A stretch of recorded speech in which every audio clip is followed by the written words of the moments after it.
ಎಲ್ಲರಿಗೂ ನಮಸ್ಕಾರ.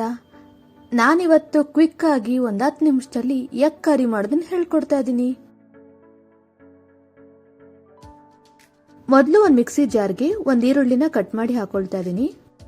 ಒಂದು 5-6 ಗೋಡಂಬಿ ಪೀಸ್, 3 ಹಸಿಮೆಣಸಿನಕಾಯಿ, 4ರಿಂದ 5 ಬೆಳ್ಳುಳ್ಳಿ ಇಲ್ಕು, 1 ಇಂಚ್ ಶುಂಠಿ, ಸ್ವಲ್ಪ ನೀರು ಹಾಕಿ ನುಣ್ಣಗೆ ರುಬ್ಕೊಳ್ತಾ ಇದ್ದೀನಿ. ಪೇಸ್ಟ್ ಮಾಡ್ಕೊಂಡಿದ್ದಾದ್ಮೇಲೆ ಒಂದು ಪ್ಯಾನ್ಗೆ 1-2 ಟೀ ಸ್ಪೂನ್ ಎಣ್ಣೆ ಹಾಕೊಳ್ತಾ ಇದ್ದೀನಿ.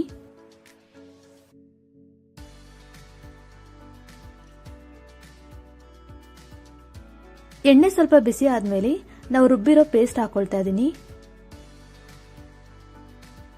2ರಿಂದ 3 ನಿಮಿಷ ಹಸಿ ವಾಸನೆ ಹೋಗೋವರೆಗೂ ಫ್ರೈ ಮಾಡ್ಕೊಳ್ತಾ ಇದ್ದೀನಿ.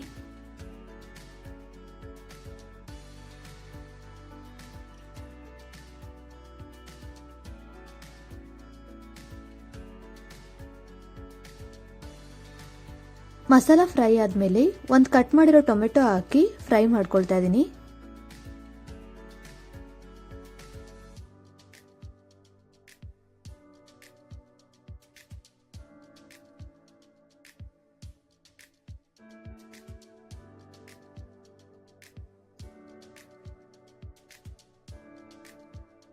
ಟೊಮೆಟೊ ಹಾಕಿದ್ಮೇಲೆ ಚೆನ್ನಾಗಿ ಫ್ರೈ ಮಾಡ್ಕೊಳ್ತಾ ಇದ್ದೀನಿ.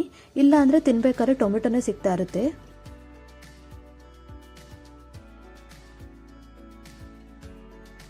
ಟೊಮೆಟೊ ಚೆನ್ನಾಗಿ ಫ್ರೈ ಆದ್ಮೇಲೆ 1/4 ಟೀ ಸ್ಪೂನ್ ಅರಿಶಿಣ ಪುಡಿ, 1/4 ಟೀ ಸ್ಪೂನ್ ಗರಂ ಮಸಾಲ, ಅರ್ಧ ಟೀ ಸ್ಪೂನ್ ಧನಿಯಾ ಪುಡಿ, ರುಚಿಗೆ ತಕ್ಕಷ್ಟು ಉಪ್ಪು ಹಾಕಿ ಚೆನ್ನಾಗಿ ಮಿಕ್ಸ್ ಮಾಡ್ಕೊಳ್ತಾ ಇದ್ದೀನಿ.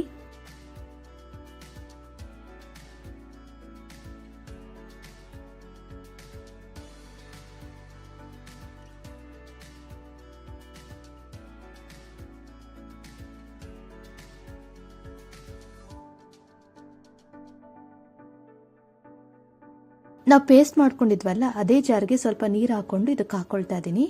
ನೀರು ಹಾಕಿದ್ಮೇಲೆ ಚೆನ್ನಾಗಿ ಮಿಕ್ಸ್ ಮಾಡ್ಕೊಳ್ತಾ ಇದ್ದೀನಿ.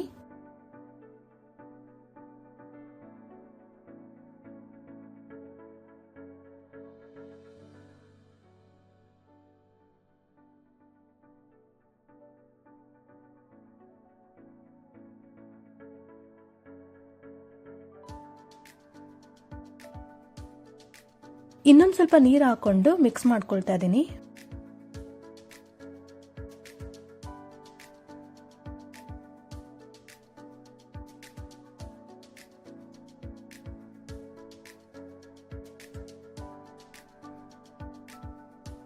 ಮಸಾಲ ಕುದಿ ಬರ್ತಿದೆ. ಇವಾಗ 3 ಬೇಯಿಸಿರೋ ಮೊಟ್ಟೆನ ಈ ರೀತಿ ಕಟ್ ಮಾಡಿ ಹಾಕೊಳ್ತಾ ಇದ್ದೀನಿ. ಮೊಟ್ಟೆ ಹಾಕಿದ್ಮೇಲೆ ನಿಧಾನಕ್ಕೆ ಮಿಕ್ಸ್ ಮಾಡಬೇಕು, ಇಲ್ಲಾಂದ್ರೆ ಮೊಟ್ಟೆ ಕಲಸೋಗುತ್ತೆ.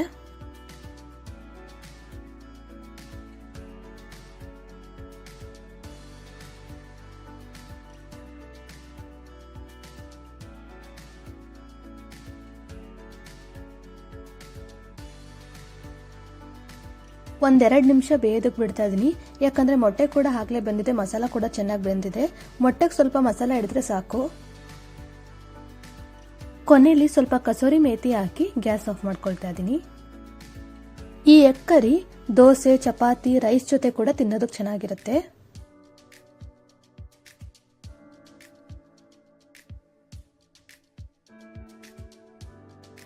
ಕ್ವಿಕ್ ಆಗಿ 10 ನಿಮಿಷದಲ್ಲಿ ಮಾಡಿರೋ ಎಗ್ ಕರಿ ಸರ್ವ್ ಮಾಡಲು ರೆಡಿಯಾಗಿದೆ.